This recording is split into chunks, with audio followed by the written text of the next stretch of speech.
At dito rin sa iyong nakasaad na sinumpaang salaysay, ikaw ay nagsabi ng mga bangko kagaya ng, if I may, Madam Chair, China Bank Legazpi, China Bank Maine, China Bank Ayala, PNB Makati, Anon Bank in Pasig, Anon Bank in a mall in Lubao. Ang ibig po ba sabihin nito, itong mga bank accounts na ito ay nasa pangalan mo, Mr. Madriaga? Opo, Madam Chair. At nakasaad din sa iyong sinumpaang salaysay na pinapahintulutan mo ang Kongreso na hingiin at buksan ang laman ng mga accounts na ito? Opo, Madam Chair. Madam Chair, if I may, medyo mahaba-haba ka sa iyong portions na ito. Nung sinabi niyo pong dummy, ginawa kayong dummy, I permitted, Madam Chair, because it is mentioned in his affidavit, to ask a dummy of whom? Because it is in his affidavit. Mr. Madriaga, I think you mentioned that already in the Yes. affidavit. Opo. So just state what is included in your affidavit. Yung dami po, yung parang pinadaan lang po sa akin yung pera kasi hindi ko naman po pag-aari yun. Nino po? Ni Presidente Duterte po.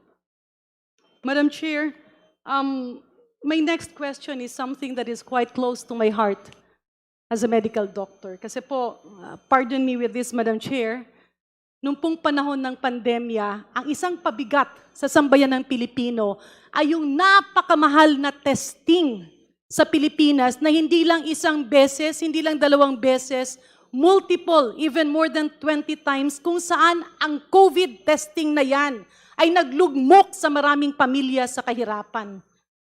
It was a very bad news, Madam Chair, nung narinig ko yung Pharmally. Dahil sa pagkaalala ko, nung ito'y iniimbestiga ng Senado, ito ang isa sa mga kumpanya na bumili ng milyon-milyong testing kits na nakaabot ng bilyong-bilyong piso na inutang natin. At medyo ako'y nasasaktan, Madam Chair, nang mabasa ko dito sa supplemental affidavit na again, andi dito na naman yung allergic tayong pakinggan. The word Pharmally. Can Mr. Madriaga confirm na ang sinasabi niyang Pharmally na kumpanya sa kanyang sinumpaang salaysay is the same company that was investigated by the Senate of the Republic of the Philippines? I think Mr. Madriaga is not competent to answer that, so we will just have to confine to the statement of Mr. Madriaga about the mention of Pharmally in the affidavit. I submit, Madam Chair, in number 38 of his affidavit, he mentioned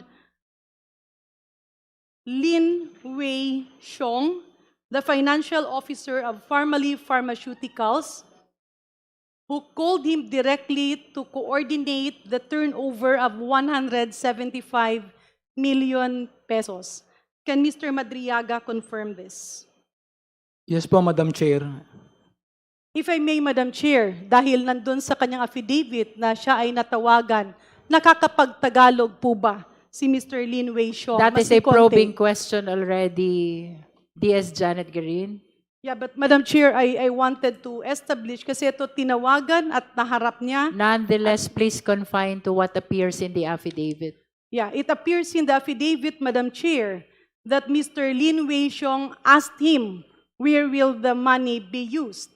It also appears him that he was told to directly coordinate at mismong nakita niya si Mr. Lin Wei Xiong, whom if I recall, is the same person as Mr. Alan Lim during the previous congressional hearings. That's why it's very important, Madam Chair, because this was a question that was left hanging before, whether the communication tool between those involved and that of the Chinese people involved is who.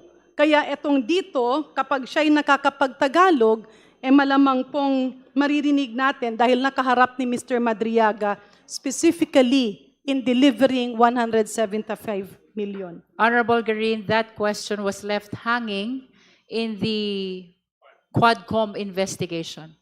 This is a different forum, so please confine the clarificatory questions to what already appears in the supplemental affidavit. I lament, but we have to prevent that question. Yeah. Can I be allowed to rephrase, Madam Chair? Nung Yes, siya ba ay please. tinanong, was it in Tagalog or English? That is a similar question. Diaz-Garin, I submit, Madam Chair. Let me please move proceed to the next question. Thank you, Madam Chair.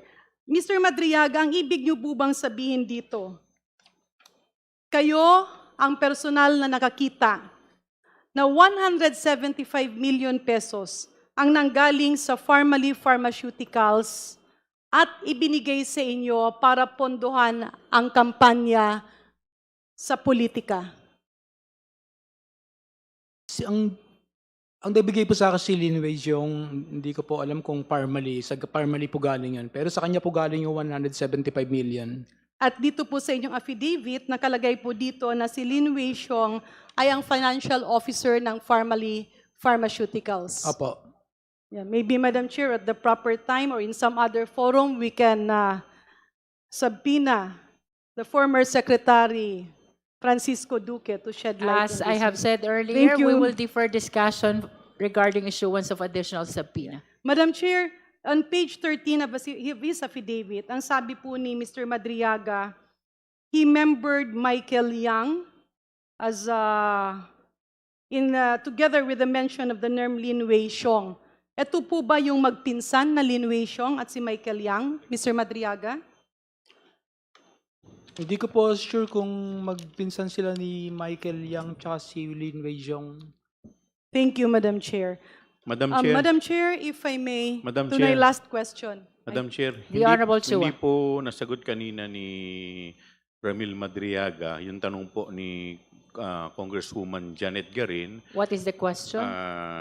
Kung kinukumpirma po ni Ramil Madriaga na ito pong amount na 175 million na binigay po ng Parmally ay ginamit para sa kampanya ng Vice Presidente. Well, the statement is it was given by Lei Wenxiong, who is the financial officer of Pharmally. Opo, Madam Chair. You confirm that? I affirm Okay. it, Madam Chair. So would you like to answer the question? Ang tanong po, itong 175 million na binigay ni Lim Weng Chong ay ginamit para pondo sa kampanya ni Vice Presidente. Opo, Madam Chair. Ayun. The question has been answered. Any other clarificatory question, Diaz-Garin? Last two questions, Yes, Madam please Chair. proceed. On page 22 of the supplemental affidavit of Mr. Madriaga, nakasaad po dito yung pag-deliver ng allegedly ito ay perang nanggaling sa confidential fund na instead of 11 days, it became 24 hours. Nakasaad po dito na sila ay nagpunta sa OMB. On number 70, it says, we traveled to the last location, OMB parking area. On number 71, it again mentioned, when we arrived, the guard gave a signal directing us to park in a specific area in the OMB parking lot. Ano po ba ang OMB, Mr. Madriaga? Anong opisina po ito? Office of the Ombudsman po, Madam Chair, sa Agham Road, sa QC. And do you confirm na itong mga sinasabi mong transport deliveries, kasi nakasaad dito sa number 72, dineliver mo ito sa panahon na ang ombudsman is Ombudsman Samuel Martires? Opo, Madam Chair.